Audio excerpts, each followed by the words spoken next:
Bom, dessa vez eu tava em Belfast, né, na capital da Irlanda do Norte. E eu fui lá pra Belfast para conhecer o Museu do Titanic, que é uma das principais atrações da cidade e que foi eleita uma das melhores atrações do mundo, né, um dos melhores museus do mundo. Então eu fui lá conhecer o museu. Cheguei em Belfast agora, capital da Irlanda do Norte. E cheguei num dia de chuva, né? Achei que ia fugir da chuva lá de Dublin, mas não deu certo. Cidade tudo fechado aqui, hoje é domingo. E mesmo com chuva, vamos lá, vamos tentar conhecer alguma coisa, né? Eu tô indo agora lá no principal do lugar, que é o Museu do Titanic. Meia horinha de caminhada, porque eu tô pobre e não posso pagar transporte. Vamos lá.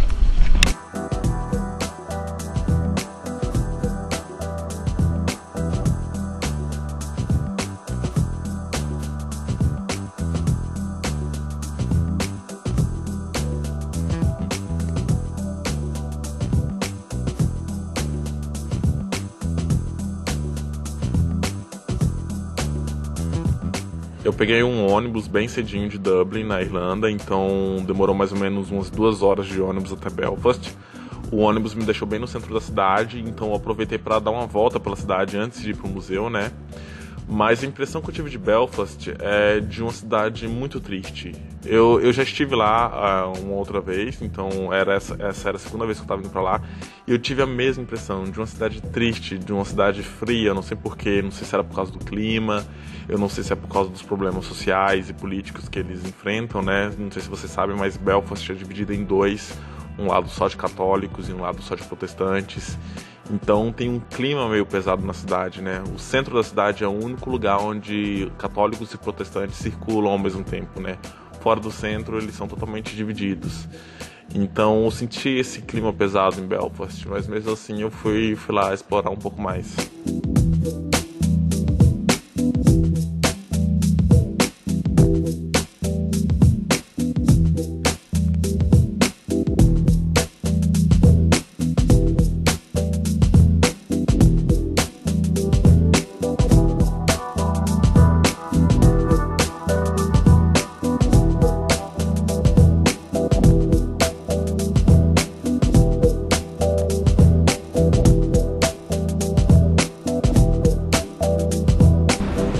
Aqui no City Hall de Belfast, que é a Câmara Municipal da cidade, que foi instalado aqui em 1906, então a gente tem uma ideia de como é antigo o lugar, né? Como é bem preservado, bem cuidado. E tem essa construção gigante atrás de mim, e também tem alguns jardins ali atrás que a gente vai ver, e é bem bonito. Tem tour lá dentro também, só que já passou do horário, então não dá pra fazer, mas quem quiser fazer pode entrar e é de graça.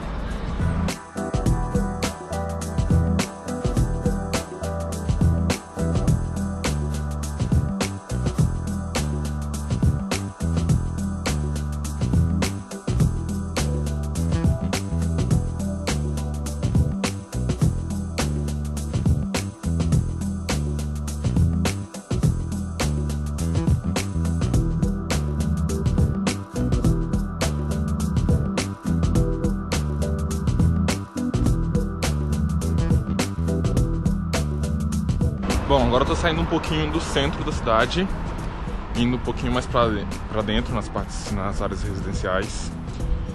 E eu tô indo nesse lugar porque é um lugar onde tem um muro, não sei se vocês sabem, mas em Belfast existe um muro que nem existia em Berlim. Um muro que divide a cidade entre católicos e protestantes. Uma antiga rixa religiosa, mas que até hoje acontece. E esse muro tem portões, e esses portões fecham toda noite. Então realmente a cidade fica dividida. E eles estavam com os planos de derrubar o muro aí pra frente, eu não sei como é que vai ser. Mas eu tô indo lá, porque dizem que tem muita história, né? É um pouco triste, mas é bem interessante de ver. Então vamos lá, ver o muro que divide Belfast.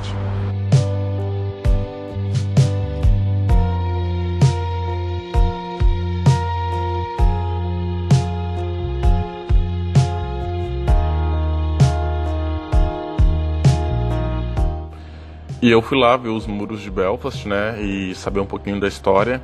E eu descobri que tudo isso começou lá em 1969, quando na cidade tinham grupos católicos e protestantes. Os grupos católicos, eles queriam a independência da Irlanda do Norte da Grã-Bretanha, porém os protestantes não queriam. Então os protestantes começaram a sabotar os grupos católicos, que decidiram se impor, né, e criaram o IRA, que é o Exército Republicano Irlandês. E o IRA começou a tomar conta de vários pontos da cidade. A Inglaterra, então, não ficou parada, ela mandou tropas para a Irlanda do Norte para combater o IRA. E teve um dia que ficou conhecido como Domingo Sangrento, que foi um dia onde 13 civis normais, pessoas normais, né, foram mortas em uma manifestação na cidade. Essa guerra, ela durou mais ou menos uns 30 anos, né? E depois de muita morte, muito sangue derramado, o governo inglês ele selou um acordo que permitiu a construção de um governo católico e um governo protestante. Porém, desde o começo do conflito até hoje, mais ou menos umas 3.500 pessoas já morreram.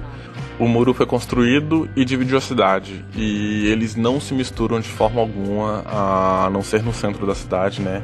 É tudo muito separado. Para você ter uma ideia, apenas 6% das escolas em Belfast elas são mistas para católicos e protestantes.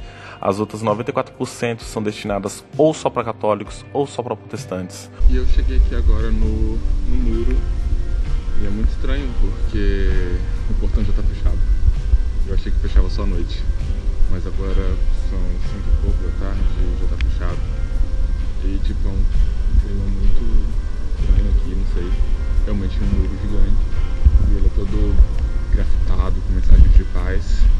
E aqui tá o portão já fechado.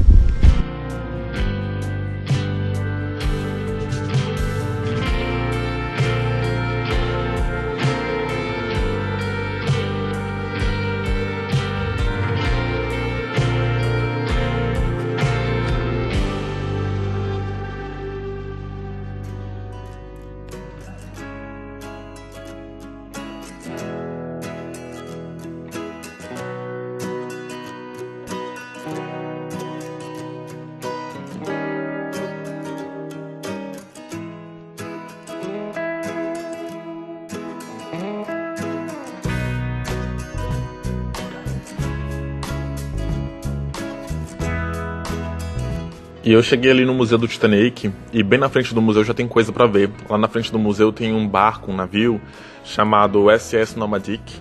O Nomadic ele foi construído em 1910 pela White Star Line, que foi a mesma empresa que construiu o Titanic. E ele serviu como um barco auxiliar para o Titanic. Então o que ele fazia? Ele levava passageiros de terra para o navio e do navio para a terra, onde o navio não conseguia ancorar, né? No caso, foi na França que aconteceu isso. Depois o Nomadic ele ainda serviu na Primeira Guerra Mundial e na Segunda Guerra Mundial como barco auxiliar, e hoje ele funciona como um barco-museu, né, em Belfast. E o detalhe é que ele é o único navio criado pela White Star Line que ainda existe, né? Os outros navios criados pela empresa, nenhum deles existe mais. E esse aqui é o Nomadic. Na verdade eu vi que o Nomadic ele foi completamente restaurado, ele foi construído lá na época do Titanic, né? E ele foi usado para levar os passageiros pro Titanic e trazer também para terra, do Titanic para terra, na verdade. E é bem interessante porque ele tá praticamente novinho, né? Restauraram ele e ele tá bem... Só não sei se funciona ainda, mas é bem legal visitar e ver como é que é dentro também, né? A arquitetura e tal, a decoração bem clássica. É bem interessante.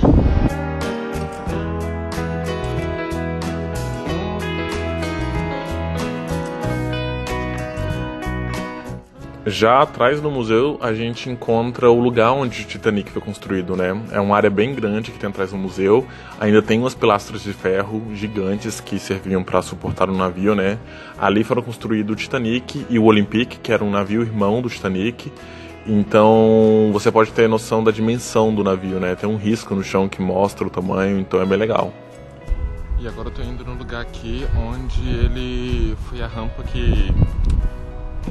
onde ele foi construído e onde ele entrou no mar, né? Onde foi a rampa que deslizou, não sei como é que traduz isso para o português. Mas é como se fosse a rampa de deslizamento que ele entrou no mar.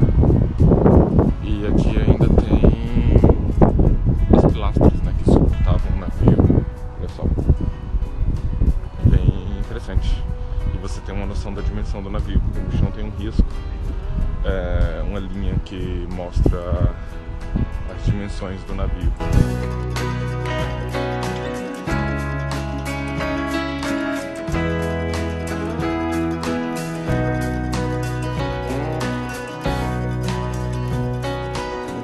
Bom, e eu vim agora aqui na Pump House, que é como se fosse esse lugar, não sei se dá pra ver. Esse lugar é onde o navio fica, né, e enche de água pra ele poder sair pro mar, sei lá. E era aqui onde o nosso querido Baby Titanic ficou, né? Então você pode ter noção da dimensão. Eu não sei como é que entra aqui. Tem gente lá dentro, tem gente saindo lá na portinha. Aí lá do outro lado tem só um café e eu não sei se tem que pagar pra entrar, não sei. E eu não vou pagar pra entrar só aqui, né? É legal porque você tem noção da dimensão do navio, do tamanho do navio. Porque é muito grande. Eu não sei se pela câmera, porque eu tô filmando com a GoPro. Não sei se a GoPro pega. Mas, ó. Não sei se dá pra ver. É gigante. É bem legal. Esse lugar aqui que eu tô em Belfast é Titanic Quarter, que é como se fosse o quarteirão do Titanic. Então só tem coisas referentes ao Titanic, entendeu? Tudo aqui é Titanic. Rua Titanic, bairro Titanic, museu do Titanic, prédio do Titanic. Mas conta muito da história do navio, da construção, e é bem legal. Em alguns lugares você consegue achar umas peças de rebite, né, aquela profusão do navio. E é bem bacana.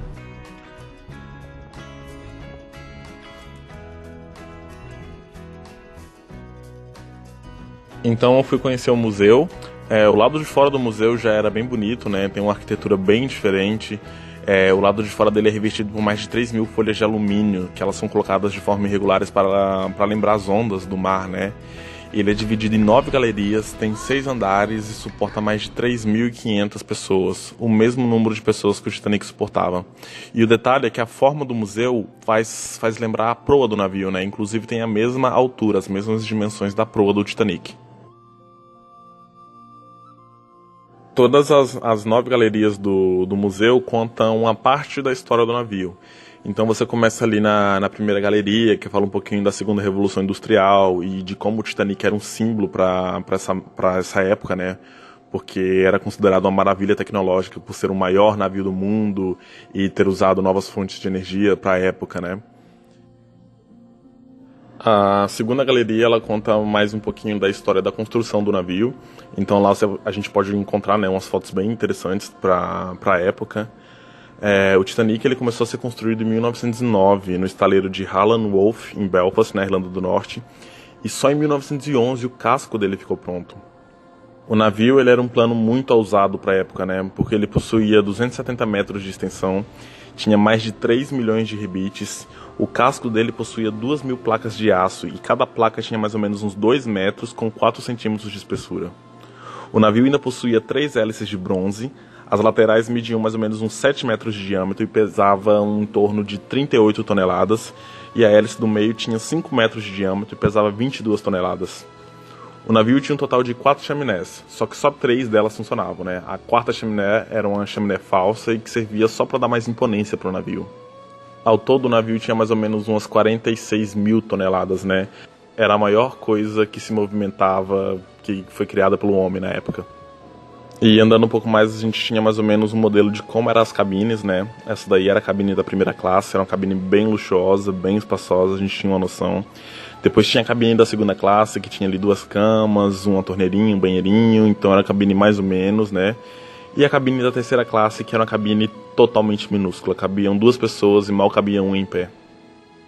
Lá também tem tipo um mini cinema, né, que tem uma representação gráfica de como era o navio. Então o cinema ele é todo fechado, digamos, ele é quase um 3D. Você fica no meio e vai passando cenas de como era o interior do navio, e a sensação que dá é que a gente está dentro dele, sabe? É bem bonito, é bem interessante ver isso. Em alguma das salas, né, a gente também encontra algumas pratarias, algumas louças e alguns objetos que foram retirados do navio. E você vê que estão, tipo, todos em excelente qualidade.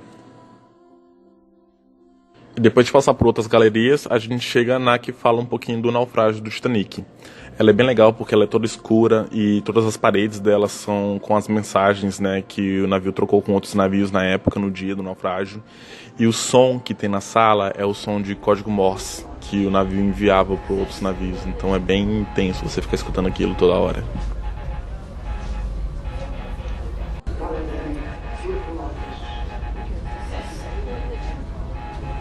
No dia 12 de abril de 1912, o Titanic ele começou a receber vários alertas de iceberg na água, né, no mar, só que ele praticamente ignorou todos. E na noite do dia 14 de abril de 1912, a mais ou menos umas 11h40 da noite, e depois de já estar no meio do mar, ele bateu no iceberg, deixando um rasgo de mais ou menos 12 metros no casco do navio, fazendo com que mais de 7 toneladas de água por segundo entrassem nele, e que era mais do que a capacidade que as bombas tinham para drenar. Naquela altura, as caldeiras já estavam praticamente submersas e não tinha mais o que fazer. O Titanic, ele estava afundando. Nenhum dos navios que o Titanic estava mandando mensagem, né, estavam respondendo. O único que respondeu foi o Carpathia, só que ele estava muito longe, ele não ia chegar a tempo. Mais ou menos umas 00h45, os primeiros botes eles foram lançados no mar, né, com menos do que a capacidade. Eles tinham vagas para 85 pessoas, mas estavam saindo só com 24. E aos poucos eles foram lotando. Por volta de mais ou menos 1h da manhã, a proa do navio já estava totalmente submersa, o pânico já estava armado, né? E poucos minutos depois, o último bote já tinha deixado o navio, então foi aí que o caos se alastrou por lá. A polpa do navio ela se inclinou, só que o peso era tão grande que o navio não suportou e ele rachou entre a terceira e a quarta chaminé. E mais ou menos umas 2h20 da manhã, o navio já estava totalmente submerso no Atlântico Norte, levando consigo mais de 1.500 vidas. O Carpathia, que era um navio que foi resgatar os sobreviventes, apareceu pela manhã, resgatou os sobreviventes que estavam nos botes e levaram eles para Nova York. Em Nova York as pessoas ainda não acreditavam, né, achavam que era uma notícia falsa que o Titanic tinha afundado, porque ele era um marco para a época, ele tinha uma tecnologia muito avançada para a época e as pessoas achavam que ele não afundava, e ele afundou.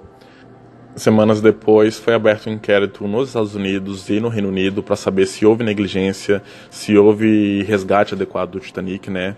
O navio mais próximo que estava perto dele ignorou praticamente todas as chamadas e o capitão dele foi declarado culpado e preso. Já o capitão do Titanic, Edward Smith, que afundou com o navio, né? Ele foi inocentado de todas as acusações que fizeram contra ele. E na galeria seguinte, falava um pouquinho dos passageiros, né, das pessoas que morreram e sobreviveram. Tem uma lista de passageiros. E um lado curioso é que tinha muita gente importante para a época. Como, por exemplo, o empresário John Jacob Astor, que era o homem mais rico do navio e era um dos homens mais ricos do mundo naquela época. O empresário Isidore Strauss e a mulher dele, que morreram também no navio. Ele era conhecido por ser dono da loja de departamento Macy's. E também o próprio projetor do Titanic, né, o engenheiro Thomas Andrews. O Titanic não foi apenas um desastre que trouxe mortes. Tem alguma coisa a mais nessa história, sabe? Alguma coisa que chama atenção mesmo depois de 100 anos. O jeito com que a tragédia aconteceu, os avisos que ela trouxe sobre o que é o limite da tecnologia e sobre a arrogância do homem. Tudo isso que transformou esse infortúnio navio numa lenda. Bom, pessoal, é isso aí. Eu não vou aprofundar muito, porque eu não quero estragar também a surpresa de conhecer o museu. Só o que eu tenho pra falar é que o museu é muito mais do que isso que eu mostrei no vídeo, né? E eu garanto que se você for, você vai gostar. Bom, se você gostou do vídeo, você clica aqui embaixo, dá um joinha no vídeo, tá? Comenta falando o que você achou, se você tem vontade de conhecer o Museu do Titanic. Se inscreve no canal também, manda pros seus amigos para eles verem. E se você quiser, você também pode acessar o nosso site, o www.tolongedecasa.com. Tem muita mais informação lá sobre o Museu do Titanic e também sobre o Belfast, que pode ajudar você na sua próxima viagem. Bom, pessoal, é isso. Tchau, tchau, e eu vejo vocês na próxima.